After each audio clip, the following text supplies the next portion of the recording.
L'info éco avec Capital. On commence avec le chiffre du jour, 7,1%. C'est la hausse que va connaître la taxe foncière en 2023 dans la plupart des communes. Mauvaise nouvelle pour les propriétaires, certaines municipalités ont décidé de faire grimper la note à des niveaux encore plus élevés. À Metz ou Paris, les taux votés ont ainsi respectivement flambé de 14,3% et même 51,9%. Ainsi, à Metz, le surcoût pour un appartement de 50 m² atteindra quasiment 100 € et plus de 160 € pour un appartement de 100 m². On enchaîne par la date du jour.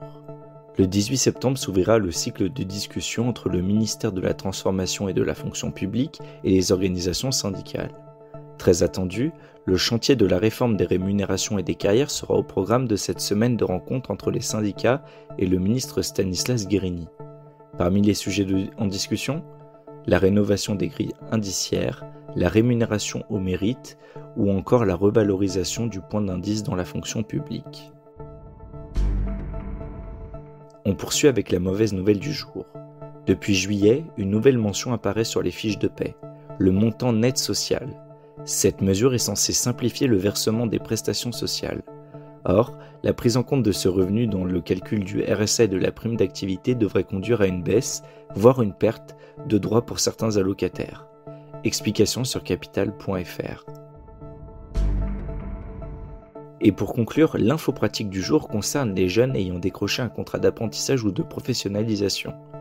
Pas évident pour eux de savoir à quelle rémunération ils peuvent prétendre. Leur salaire varie notamment en fonction de l'âge, du niveau de formation et du type de contrat signé avec l'entreprise, rappelle Margot Berbet, juriste en droit social. Un apprenti de 18 ans touchera par exemple 43% du SMIC, soit un peu plus de 750 € lors de sa première année de contrat. En troisième année, un jeune de 22 ans obtiendra lui 78% du SMIC, soit 1 362 €. Plus de détails sur notre site. C'était l'info éco avec Capital.